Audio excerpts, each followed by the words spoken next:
El Mencho had a firm grip on Mexico, pulling strings from behind the scenes, from the local cops up to the big-time politicians. Violence is only to have leverage in the negotiations with the government, with politicians, right?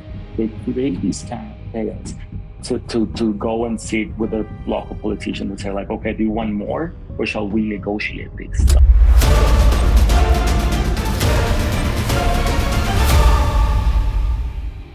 He was in charge of the CJNG, a powerful cartel, and it seemed like he was calling the shots for the whole government. But things are changing for him. His empire is falling apart quickly. His relatives are getting caught left and right, and he's having some serious health problems. People are starting to think that his cartel might just crumble soon. August 2016. It was a big night for Ivan Guzman and his brother Jesus, sons of the notorious El Chapo. They celebrated Ivan's 36th birthday in Puerto Vallarta at La Leche, a fancy spot known for its privacy. But their party didn't go as planned. Suddenly, armed guys burst in, grabbed Ivan and Jesus and took them away. The women at the party were left unarmed but shaken up. This bold move was a sign that Mencho is becoming a big deal, overshadowing El Chapo and catching the attention of U.S. anti-cartel efforts. Over the years, Mencho's CJNG got big. They spread their drug business across continents and took over profitable stuff like avocado farms in Michoacan. A Secret Service report even called them the most powerful cartel in Mexico, dealing in drugs like meth and moving into fentanyl, hitting markets from Europe to Asia while keeping things quiet in the U.S. The cartel made a fortune, reportedly hitting $20 billion, way more than the Sinaloa cartel ever did. But since 2020, things have been rough for Mencho. His health is failing, and with his family members getting arrested, it looks like his time on top might be ending. Or maybe this is just a bump before something even bigger shakes up the cartel world. To really understand how big of a deal El Mencho's situation is, you have to remember where he came from. Born Nemesio Ezeguera Cervantes on July 17, 1966, in Michoacan, he started his journey in the dusty avocado fields under the shadow of the big cartel bosses. Michoacan wasn't just known for avocados, it was also a tough place where cartels shed a lot of blood. And this is where young Nemesio got his start. As a teenager, Nemesio worked in the avocado fields, but there was a dark side to it. The Milenio cartel was using this legitimate business as a cover for smuggling drugs into the United States. Starting as a humble farm worker, Nemesio quickly moved up the ranks.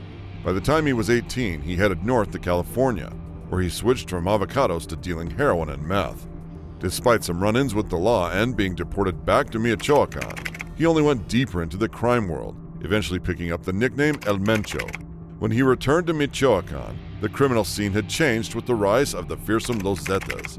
Taking a leaf out of their book, El Mencho toughened up and fought his way to the top of the now broken Milenio cartel.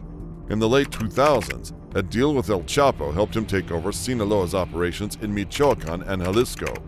This was a game changer for him, leading him to take control and transform the remnants of the Millennial cartel into La Resistencia and Los Mata Zetas, with El Mencho leading the charge as the notorious Zeta killer. El Mencho's climb to the top was all about being ruthless. He started a fierce smear campaign against La Resistencia and cleverly used the police to break them apart, using insider info on their moves and plans. By 2010, his harsh tactics had worked, and he stood unchallenged as the leader of what became the Jalisco New Generation Cartel, or CJNG. Under his strict control, the CJNG quickly grew from a local gang to a huge criminal empire. They chose to intimidate rather than bribe, a big shift from how legendary kingpins like Pablo Escobar operated. Taking cues from Los Zetas, Mencho turned his crew into a sort of military unit, complete with uniforms and heavy weapons to show they meant business. By the mid-2010s, with their military-like discipline and strong weapons, the CJNG became a key player in Mexico's criminal underworld. El Mencho gathered a group of tough guys who were all about violence, creating a crew that struck fear in both ordinary people and the cops. By 2017, his scary reputation and broad reach made him #1 on the DEA's most wanted list, with a huge $10 million reward for catching him. His deep pockets allowed him to equip his cartel with military-grade stuff, The CJNG even started to go after the Mexican military, once shooting down a military helicopter with a rocket. The latest cartel target, Mexico's military. The Jalisco New Generation cartel took the fight to the next level, shooting down a military helicopter with a rocket-propelled grenade. They didn't just have heavy guns. They also used drones and armored vehicles they called monsters, ready to take on national security forces head-to-head. Despite all his power and money, El Mencho always wanted more. He eyed the lucrative avocado business back in his home state of Michoacan. There, the CJNG forced local farmers to hand over their land and money through threats and violence, causing a lot of deaths and showing just how brutal they could be in taking control of the region. The presence of the cartel turned Michoacan into a terrifying scene of violence. It wasn't uncommon to see bodies displayed in public, a gruesome show of power and fear that became a normal part of the local kids' walk to school. Nemesio Cervantes, better known as Mencho, was well accustomed to this brutality. Born into poverty and raised in the harsh world of the cartel, he saw the criminal life as his ticket to riches, already desensitized to the cruelty. His journey from poverty to drug lord served as a grim inspiration to the local youth, fueling a never-ending cycle of violence and recruitment. The CJNG tried to paint themselves as good guys, claiming they were free from kidnapping and extortion. They said their violent actions were meant to clean up society, hoping to win over the public and position themselves as protectors, not enemies. This act was similar to how Pablo Escobar in the 90s tried to win people over with his so-called humanitarian efforts. But behind the scenes, the Jalisco cartel was deep into kidnapping, extortion, and theft, making a killing from these wicked activities. Their claimed nobility was just a front, a clever strategy to recruit and keep the loyalty of young people from poor backgrounds, promising them a sense of belonging and protection against rival groups. By 2020, however, cracks began to appear in Mencho's empire. Although he managed to avoid capture, slipping through the authorities' grasp, his empire started to shake. His son, Ruben Aseguera Gonzalez, known as Menchito, was extradited from Mexico to the U.S. in February 2020. Facing charges related to drugs and weapons, Menchito's extradition dealt a big blow to the structure of the cartel.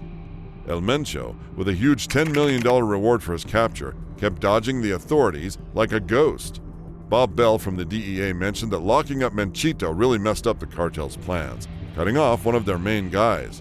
The DEA was determined to break apart the cartel completely, and it looked like their efforts were working because, by 2020, they had arrested 250 members of the CJNG, making a big dent in their operations. Meanwhile, Mencho's daughter, Jessica, was facing her own problems. Caught for money laundering, she got sentenced in June 2021 to 2.5 years, but got out early in March 2022 for good behavior. Her businesses, which included advertising and restaurants, turned out to be fronts for washing the cartel's dirty money. Even though she got out early, the cops kept a close watch on her. She said that being away from her kids during this time was really tough, but the crackdown didn't stop with her.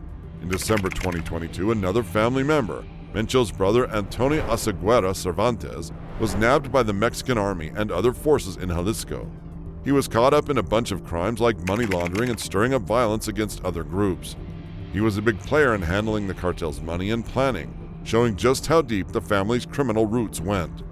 Fast forward to April 2024, and the authorities landed another blow, this time catching another of Mencho's brothers, Abraham Aseguera, known as Don Rodo. He got caught by the cops in Michoacan. You know, for the last 5 years, President Lopez Obrador has been trying a gentler approach, focusing more on fixing the social and economic problems that lead to crime rather than going head-to-head with the cartels. But this arrest of Abraham, carried out by the Army and the National Guard in Jalisco, was a big shift from that usual tactic. The Defense Ministry spilled the beans not long after, saying they had caught Don Rodo with a bunch of weapons and ammo. He's supposed to be one of the big brains behind the CJNG, handling a lot of their money and drug deals. After they caught him, they even flew him to Mexico City for further legal stuff. This takedown is a huge hit to Mencho's operations. Over just 4 years, 4 of his family members have been caught, which just shows how risky life is at the top of these cartel groups.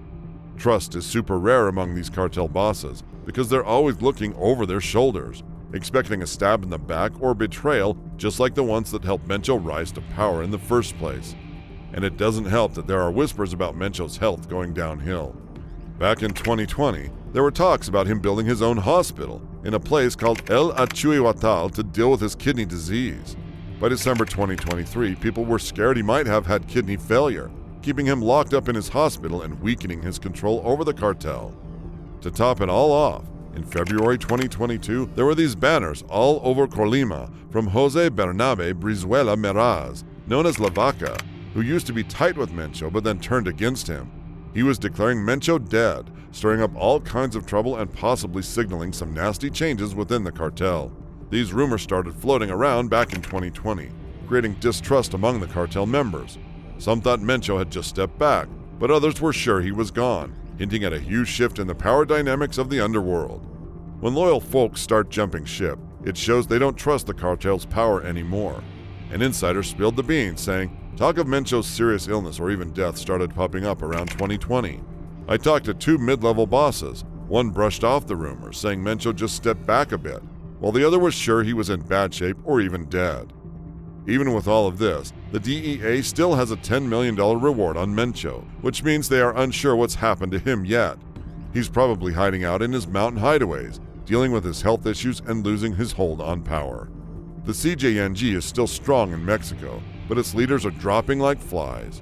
With his family members gone and his health failing, Mencho's time of ruling with an iron fist might be coming to an end. Whether this means the CJNG will fall apart or just end a violent chapter, leaving a shadow of violence over Mexico, is still up in the air.